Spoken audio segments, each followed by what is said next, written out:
Hi everyone, and welcome to yet another edition of Center Stage. I have a very, very special guest here today, someone that you might not be familiar with, but she's not a stranger to this stage. She's been on it before. I want to introduce you to Ruby Gillis. Hi. Hi, AKA, that's not really Ruby Gillis. Well, yes, you were Ruby Gillis. I was Ruby Gillis. Kait Gallant, who is our programs manager here at Theatre Orangeville. Welcome, Kait. Thank you Welcome. for having me. It's been a while. That was a long time ago that we did Yes. Anne, right? It was I think 2010. 2000, oh my gosh, was it that long ago? Yeah. Okay. Yeah, that was such a great show and you were so fabulous in it. Thank and you're a dancer as well. Yes. You dance, you'll maybe do a jig for us later, but you've been dancing. What's the name of the dance company that you were working with? Well, I worked with Equilibrium Collective with Jenny Gowing. Which is Jenny, right? Of course, yeah. So I did that with her. I saw you perform a couple times. I saw that group dance a couple times. It's really, really great. Now, you have a fancy title. How long you been out? Tell me, because you came into this crazy world of Theatre Orangeville at a crazy time. It was the middle of the pandemic. It was, it was surprising, I guess, that there was a job available. But it was super fun, and it was really a good time to kind of get back into theater after having a lull and trying to figure out what to do during all of this. Well, we're thrilled that you're with us. I mean, so tell me about, because programs manager is like, you got a lot on the go. You're responsible for a lot of stuff around here. Yeah. What does that look like for you? So it's a lot of like scheduling and making sure that there are opportunities for kids, youth, essentially just opportunities within the community. And so a lot of it can be brainstorming, I think, like trying to create different opportunities, and then also finalizing the logistics and, do we have space? Do we have people to help run us the shows, right? All these things to make sure that the opportunities are in place for our community. Right, but you're looking after the academy programs, which is the youth kind of after-school programs. Yes. You're looking after the theater for young audiences. I want to talk about that. You're also looking after young companies, basically anything kid, but also, you also, in your portfolio is also the work that we're doing with Community Living Dufferin, with Creative Partners on Stage, and with TOPE, with Theatre Orangeville Exceptional Players. Yeah. How has that experience been? It's been super great. There's a lot of different types of opportunities and different types of programs. So CPOS has been super enjoyable. I think that's the first kind of big project that I was a part of. It was their work, kind of persevering during the pandemic and then being able to put a show together online through Zoom rehearsals, then through a Zoom show was quite incredible and really just a great experience to be a part of. And it was really nice that it was kind of my first Theatre Orangeville programs manager. And the what we call TYA, but Theatre for Young Audiences, for those of you watching at home who might not be familiar with the term, normally, or in the before times, and I hope in the soon-to-be times, was something that we would create an original work, sometimes with a group of young actors, 2, 3, 4 actors, and throw them in a van and take them to every school within a couple of hours, sometimes, of Orangeville, of the community, with sharing that show.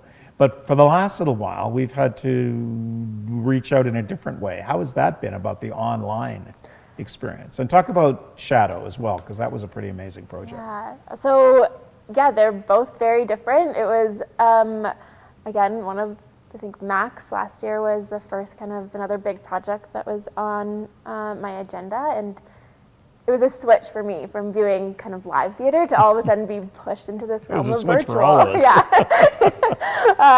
But it was honestly, the feedback that we were getting was that these opportunities still needed to exist within our community and for these kids and for the schools. So it was really great to be able to offer a virtual experience and that virtual theatrical experience and see the shows. And now doing our second one, or we just did our second one with Shadow, and it's still available. It's super exciting. And again, like, kids are just really wanting these engaging opportunities, right?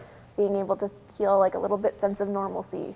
Not quite ready to come back into the theater or have guests at our schools, but being able to see that things are still happening, I think Yeah, is that's really super important. Yeah, that's super important. Yeah. Because It's Only a Shadow, written by John Daniel, who has been on this stage many times and has been a participant in youth programs since I can remember.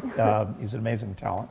Because you were you were kind of hands-on with that creative team. You were a big part of that show of putting that together. What was going on there? It was definitely like a big show. We transformed the entire rehearsal hall into a film set with, the shadow play. So I ended up getting to do a little bit of like tech work, which is super fun, or pressing the go button. It wasn't like I wasn't doing anything big, but it was, pressing that go button and just getting to hang out with the production team and be able to really see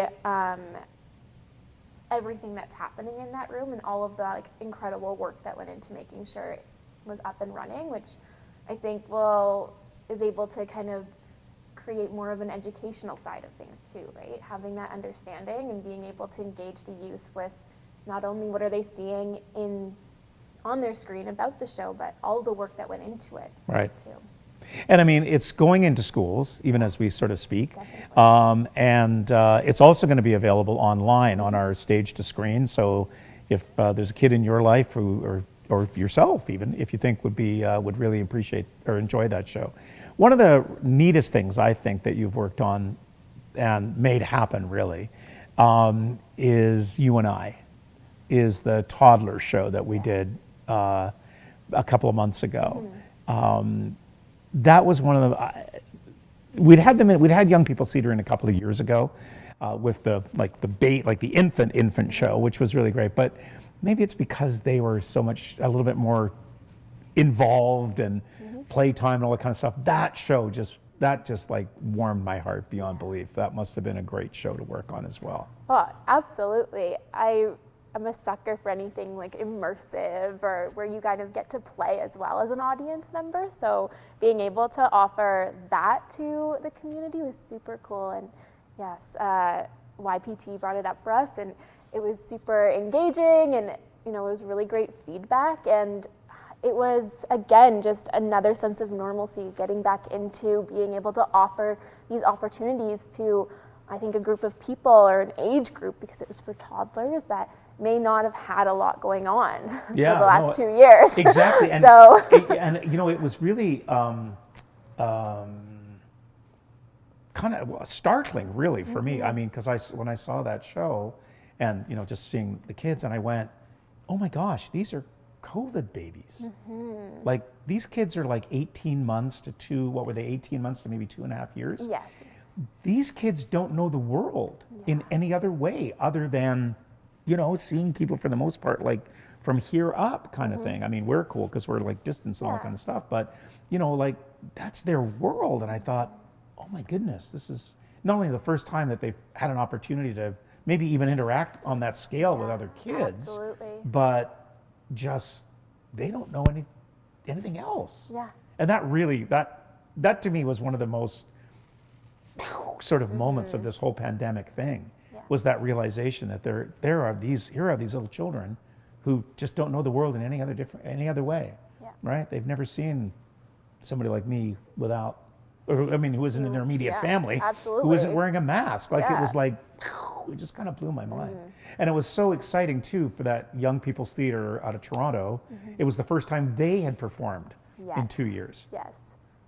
Live, Yeah. Which was really thrilling to be able to have them kind of in our house too. So thanks for making that happen, because that was a really, I mean, it was a joyous thing to experience, but it was also a really enlightening show, I think, on many, many levels for all of us, about what that power is of kids experiencing theater, music, that live performing thing, right? Yeah. That, yes, the efforts that we're doing online with Max and with Shadow, those are great and they're terrific, but especially when you consider this is their first ever interaction, how profound that is and how important. Absolutely. Right? I feel like it reaffirmed that this world needs to keep existing, right? It does. I'm going to get a I'm going to quote you on that. I'm going to get a tattoo with that quote. No, absolutely. That's super thrilling. So what's coming up? I know that summer's just sort of getting geared up now, but what do folks have to look forward to? So we have camps, which is always super exciting. So we'll have some summer camps for different age ranges happening. We have the musical theater intensive, which was kind of brought out last year for the first time, and this year we're kind of zhuzhing it up a little bit, right? It's a 3-week program with a performance opportunity, so we're really kind of pushing that.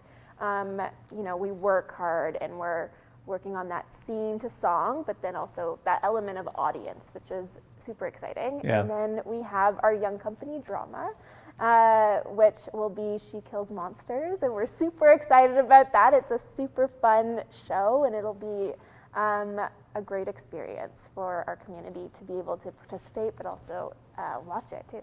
Yeah, it's got a whole Dungeons and Dragons component to it, and it kind of really. I know that the youth advisory committee that you work with directly, it's young people who participate in our programs, form a committee to kind of tell us what they want to do, as opposed to you should do this, like their parents or something. But no, it's an opportunity for them to have input, and that's a show that they really wanted to bring forward, not just for the D&D, because it goes down some other really interesting roads that we'll talk about, as we get closer to that in late August, right? Yeah, absolutely. Yeah. So you're having fun? I'm having so much fun. It's a dream come true. Well, that's kind of neat, but that's amazing. As long as theater's got to be fun, because it does. It's a lot of hard work sometimes, but it's a lot of joy when we see little kids, when we see young people having input into what they want to create and how they want to create it. That's what inspires me. Yeah. So absolutely. Thank you for all that you're doing to inspire them and to keep that moving forward, because it's so vital, not just about who we are, but where those young people are going to wind up. It's incredible. Yeah. So thanks a lot, Kate. Thank you. Thanks, everybody. We got another segment coming up, and so stay tuned.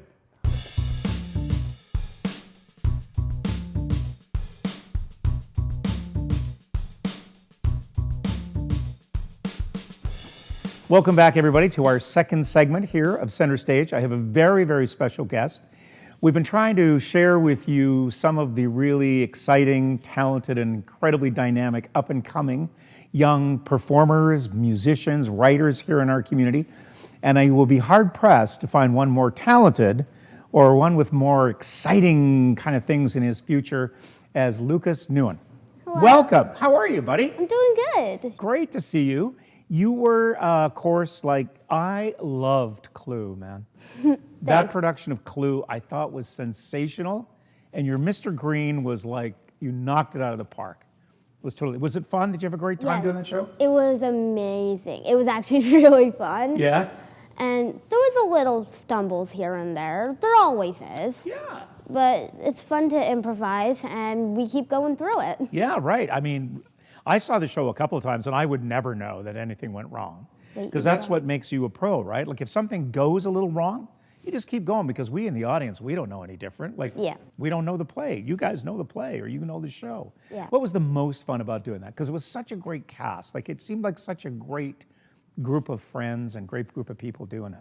The most fun was actually leading up to the show in my mind, because as we were rehearsing and all that, we weren't being fully directed what to do. We were being able to use our imagination, which was really fun, because we could do what we wanted to do, what we thought we could do in rehearsal, and it was really fun. We got to be really creative. Well, being creative is what it's all about, right? Yeah. Now, you're also, we have a very special group of people here at Theatre Orangeville, our Youth Advisory Committee, right? Because for a long time, I kind of felt like we were telling kids what they should be doing or what they should think. But Youth Advisory Committee is awesome, because you guys kind of tell us what you want to be doing. What do you guys do with that on that committee? What's going on there? Well, every third week of the month, we get on a Zoom. We talk to each other about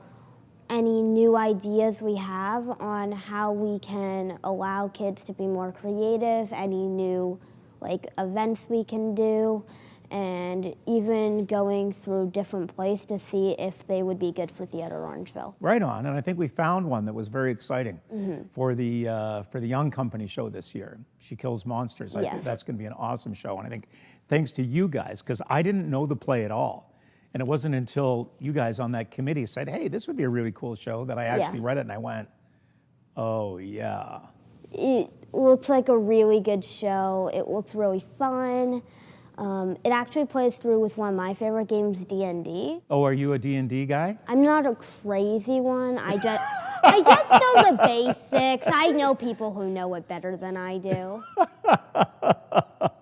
Well, but it's a fun. I've only ever played it once, and I was never asked back again because I don't think I did it very well, or I was maybe too out there. I don't know what happened, but yeah. So, but Yeah. thank you for that, because you guys were really the driving force behind us doing that show. Because I say I didn't know it, but when I read it, I just fell in love with it, and I thought this is going to be awesome. And we have fantastic actors that we work with. Are you going to do the show? Are you going to be in it? I'm thinking of doing it, yes. I'm hoping so. I'm hoping so. There was an offer right on. We've made that offer right on TV. How's that? Now, you've done a lot of shows with Orangeville Music Theater, right? With Yes. OMT? Yeah, I've done a lot. A lot. You did, I think, Mary Poppins. Yep. I know I saw Mary Poppins. Mary Poppins, Aladdin, Peter Pan, Wizard of Oz. I wasn't in Charlie and the Chocolate Factory. We were gonna do Matilda, but COVID happened. Mary Poppins the second time. Right. There's a few more. But there'll be other opportunities to do those, right? Because that's Yeah. such a great group, and they do great shows. Always have great opportunities for young, creative people like yourself to get involved Yeah. and do that stuff. Yeah, and we've got a couple of shows coming up that I think there might be some special rules for kids in that too. So we'll have to kind of. There's always opportunities in the community. That's what's super cool. Whether it's Yeah. Theater Orangeville, OMT, it's always just great to be able to do that. Now you have an agent. Yeah. You've had an agent for a while. Yes. And you've been doing a lot of TV and film work lately and stuff Yes, like that? I have. What are some of the TV shows that you've been working on lately, or movies? I've just finished off doing an animation thing where every other week we would record for it, and I was the main character's best friend. And what's it called? It's called Super Wish. Super Wish? Yeah. We'll have to keep an eye out for that. And what else have you been doing? Any other TV or acting for film, or what else? Nothing really, but I have been doing a lot of different auditions, at least one every 2 weeks. Wow. So you're getting out. I don't think I've had an audition in about 20 years. I need to get your agent, because I don't have an agent, so I guess maybe I better get your contact information from your agent so that I can get a couple of auditions. I would kind of like that. That would be fun to be doing that again. What really excites you about acting, about being on stage? What's the best feeling about it? The best feeling, in my mind, it's just being able to be someone that you wouldn't normally be in school or Right on. randomly outside. You can be someone different, you can be more expressive, and you can just have a lot of fun with it. Excellent. Let me ask you a weird question. That feeling that you have about being on stage. So think Yeah. about when you're acting, when you're being Michael Banks or you're Mr. Green or whoever, that feeling that you have when you're acting. If you were to share with me what color that feeling was, like if you had to paint a picture of that feeling, what color would it be? A bright yellow. Bright yellow? Bright, vibrant yellow. Why bright yellow? I picked bright yellow because it's amazing. It's an amazing feeling. Bright yellow, I think, is one of the most colorful colors. Yeah. And it just shows the excitement, happiness, maybe a little bit of stress that goes behind it. Yellow's kind of a little bit of a stressful color sometimes, I Yeah. think. Yeah, maybe a little bit, but it's like sunshine, it's bright, it's cheery. I love that. That's great. I can see yellow. I think I feel yellow too sometimes when I'm on stage. I feel a little yellow right now, actually. So thanks for sharing that. Lucas, thank you. Thank you for sharing some time with us, telling us what you're doing. This young actor is going to be a superstar. no matter what he does. If he decides to go into acting or takes my job or directing or whatever he wants to do, he's going to be an absolute superstar. Lucas, thank you so much for sharing with us and letting us know, and keep doing such great work and just being such a exciting young energy, a yellow energy. Okay? Thanks for having me. Thanks.